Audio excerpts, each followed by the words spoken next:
siyang magagawa sa barangay. Ngayon yung katanungan niyo po, Karek, Apa. ano ba talaga ang relasyon Mhm. ng kagawad sa kapitan? Sila ay magpartner po sa serbisyo ng kanilang barangay. Pero ang kapitan, ang kanilang presiding officer sa legislation, ang mga kagawad naman makakatulong sa kapitan sa pagpasa ng ordinansa at mga resolusyon. Apa. Para po sa atin, bilang isang dating kagawad, ang number one serbisyo ng isang kagawad ay ang suportahan ang kapitan. At ang kapitan naman, kung ano ang kanyang assignment na ibibigay sa kanyang kagawad, ay dapat ma-fulfill din ng kanyang kagawad. Especially pag pinag-uusapan ng budget. Apa. Ang budget na yan talaga ang pinakamatinding usapan. Halimbawa, Sir Butch, paano po binibigyan ng obligasyon ang isang kagawad bilang chairman ng isang committee? Halimbawa, Committee on Health, obligasyon ba niyang gumawa ng sariling proyekto o tagapagtupad lang siya ng utos? Well, meron mga kautusan ng kapitan na dapat talagang sundin ng mga kagawad. Halimbawa, kasi pag sinabi nating health, kakausapin ng mga kagawad ng BHW, di ba?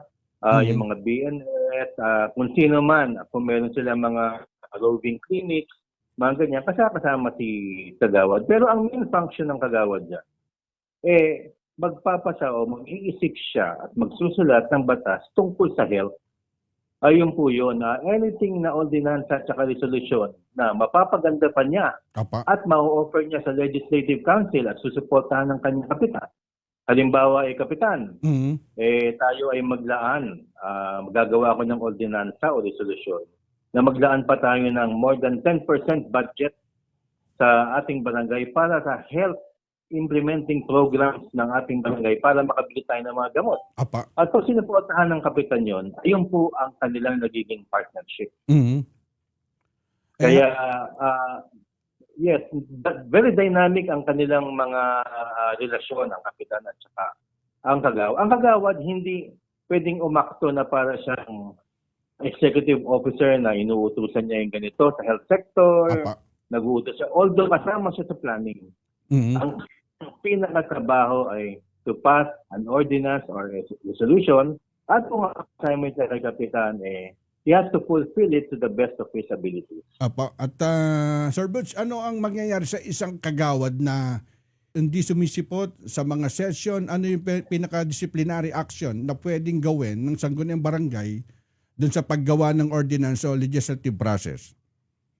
Well, hindi na dapat tanong yan kasi automatic pagka halimbawa two consecutive absences without any reason, halimbawa hindi nagpaalam or wala, mas maying rason or sinabi nag-basketball lamang at hindi naman wala naman sakit, mga ganong 2 consecutive na absences, ay i-report na siya sa DILG, the dereliction of duty, at maaari siyang suspend first offense. Apa. Pagka inulit hanggang second and third, depende sa proseso at depende sa internal rules and regulations at kung anong i-advise ng DILG, maaari siyang mapatanggal. Kaya mabigat na mabigat kasi ang kagawad, ang attendance ng kagawad ay 2 sessions per month. Yan ang binibilang. Maaaring araw-araw siya sa barangay, pero ang pinakamalaga, umattend siya ng 2 session kasi doon pinagbabasihan ang kanyang sweldo. Apa. Para dun sa mga bagong kagawad, ano yung pinaka-simplified process sa paggawa dun ng ordinansa mula dun sa first reading hanggang dun sa pagpirma ng kapitan? Pinaka-simplified process lang yan. They can always dispense with the debate. Halimbawa, kung gusto nilang mapabilis at sasabihin ng kanilang presiding officer at saka ng if we could dispense, ibig sabihin, huwag na nating pagdebatihan at kung sang-ayon ang majority, ay pwede nang tanggalin yung second reading at dumiretso na tayo sa votation. Yung sa first reading naman, ang ibig sabihin naman yan ay may public consultation. Pwede namang isang public consultation pagka nakita mo sa public, ang reception ng public very positive sa isang ordinansa o resolution. Tama na yung isa, hindi naman kinakailangan 10 public hearing yan. Pag nag-10 public hearing yan, nangangampanya ka na. So, maraming paraan para mapabilis ang legislative process. At kung sabihin ng kapitan na, okay, priority natin to, pwede ba natin pirmahan na sa third reading, votation na tayo, maaari po nilang gawin yan. Ang importante lang dumaan sa first, second, third, pero pagdating ng mga ano na yon, steps na yon, pwedeng i-dispense. Sabihin lamang sa presiding officer na we will dispense with the reading of the mga ganito. Mga ganon. Pagdating doon sa ordinansa versus resolution, marami nalilito rito eh. Kailan dapat resolution lang ang gagawin o kailan at kailangan ng isang buong ordinance? Ang ordinansa, gumagawa ka ng batas na merong penalty. Mhm. Yun po yun. Halimbawa, ang batas na yan ay pinagbabawal mo, halimbawa nga, wala akong masyadong maisip, no? Pero kunyari lang, pinagbabawal mo ang mga truck Mhm. na dumaan sa iyong barangay. Pagka meron dumaan na 10-wheeler truck, dahil yung maintenance ng barangay nyo na antala at nasisama, pwede kayong manghuli at may first offense, tapos may penalty po yan, depende kung magkano. O kaya yung sa paghuli ng aso, meron po yung first, second offense, third offense, at may penalty. Ang ordinansa kasi may permanence, ibig sabihin pangmatagalan yan, institutionalized yan. Pagka nagawa na yan, halimbawa, itong council na yung susunod na council, kahit wala na nakaupo sa council ngayon, ay kinakailangan ipatupad pa rin nila sapagkat institutionalized yan, may permanence yan. Ang resolution naman, wala hong permanence yan. Ang resolution ay parang wish. Parang wish ko lang. Kumbaga sinasabi mo, resolution to allocate a budget of 5 million to build a bridge, mga ganyan. Parang sinasabi mo na pag-isipan ng council na gumawa ng isang bridge para makapasok yung mga estudyante, makatawid, makapasok, at na hindi sila mahirap, at makabilis ang oras na papunta ng eskwelahan. Pero walang budget, hoping na lang na lalapit sila sa mga congressman, mga ganon. Yun ang resolution, isa po siyang wish, isang manifestation na sana magkaroon ng ganito o ganon.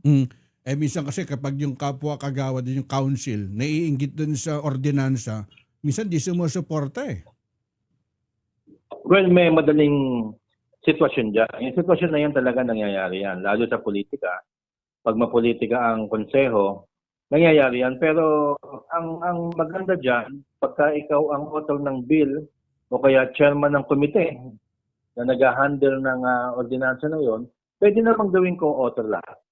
Halimbawa, para wala na lang inggitan, lahat tayo co-author. Pero ang main author... Sir Butch, pagdating dun sa veto power, minsan kasi meron bang kapangyarihan ang barangay captain na ibeto o hindi pirmahan ang isang ordinansa na ipinasa ng mayorya ng mga kagawad?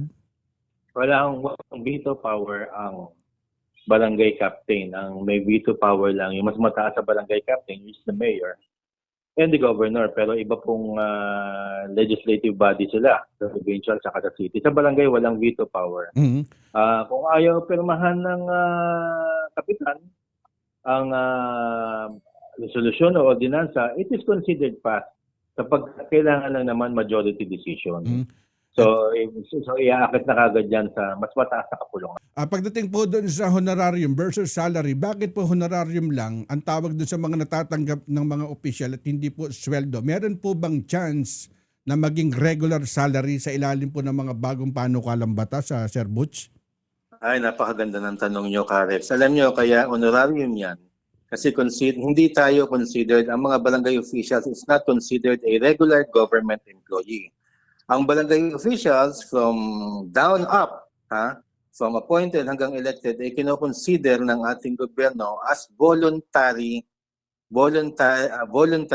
kaya honorarium lang, parang allowance lamang. Pero merong chance yan na maging salaried ang mga kawani ng barangay kung papasa ang Magna Carta for Barangays na mahigit 20 years nang pinag-uusapan sa Kongreso. Meron bang sariling budget ang bawat kagawad para doon sa kanyang committee o kailangan bang laging dumaan doon sa pirma ng kapitan at treasurer at bawat sentimo? Yes, pero ang budget kasi pinag-uusapan yan at the start of the fiscal year bago mag-umpisa ang bigayan ng budget. dapat na pag-usapan na yan ng kapitan at saka ng kanyang council kung magkano magiging budget. Kasi ilalaan yan sa budget ng financial report ng barangay. So, ibig sabihin lamang niya, kung ako ang committee on peace and order, hingin ako kay kapitan, ano bang kailangan? O kailangan ko ng radyo kapitan, kailangan ko ng uniforme, kailangan ng ng mga ating mga tanod, ganito, at konting pangkain nila. Ang budget po natin 50,000 a month, halimbawa. So, kukumpitin mo sa year, and then ilalagay yun sa budget. Siyempre, bawat sentimo, yung chairman ng peace and order na yun, hindi naman siya ang mamimili yun Ang mamimili yun yung purchasing officer ng barangay. So, makikita rin naman ng chairman ng peace and order yung daloy ng pera sapagkat kung gusto niyang naisan sumama at pumili siya ng uniforme para sa kanilang mga tanod, maaari naman yun. Nasa pag-uusap lang yun. Hindi yun big deal. Ang nangyayari lang kasi nagiging big deal sa iba dahil hindi sila nag-uusap ng mabuti. Dapat nag-uusap sila ng mabuti. May mga pagkakataon ba, Sir Butch, na encounter kayo na barangay captain na hindi siya binigyan ng committee? Pwede bang gawin ng isang kapitan yun? Ako, 8 taon akong walang committee. Wala akong committee. Pwede naman gawin. Discretion ng kapitan yan kung sino bibigyan ng committee o hindi. Ako, nung dati kong kapitan, meron akong committee on traffic, tsaka committee on zoning and land use. Nung napalitan yung kapitan na yon, wala akong committee. 8 taon akong walang committee. Pero ibang kilos ko sa barangay, nagpasa ako ng 17 ordinances and resolutions, 17. Pero hindi rin naman napag-usapan. Discretion din yun. Kung ayaw lang pag-usapan, wala tayong magagawa. Pero of course, dapat dumaan sa session.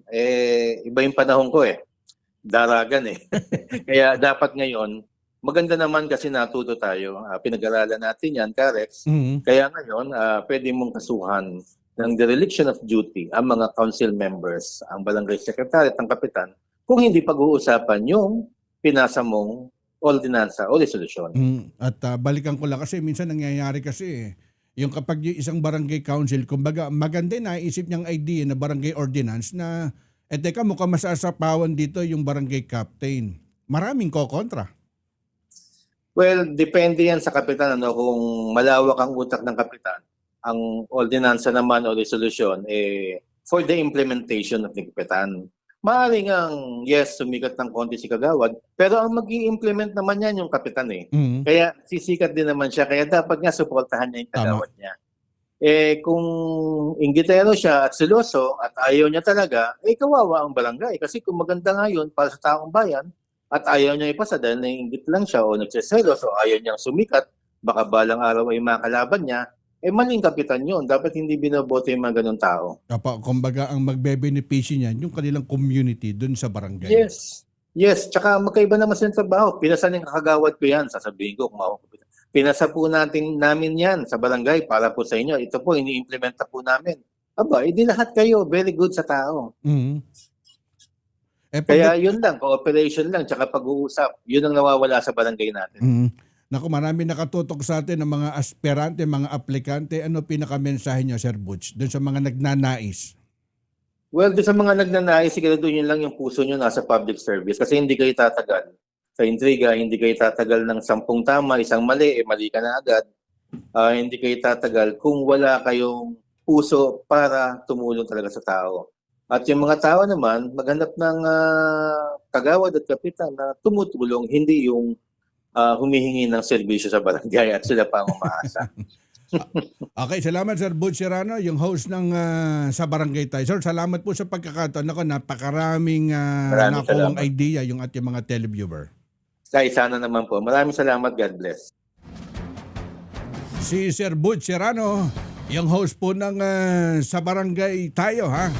Siguro sa mga susunod bigyan natin po ng napakagandang segment. Kayo'y nakikinig sa Target On Air. Target On Air.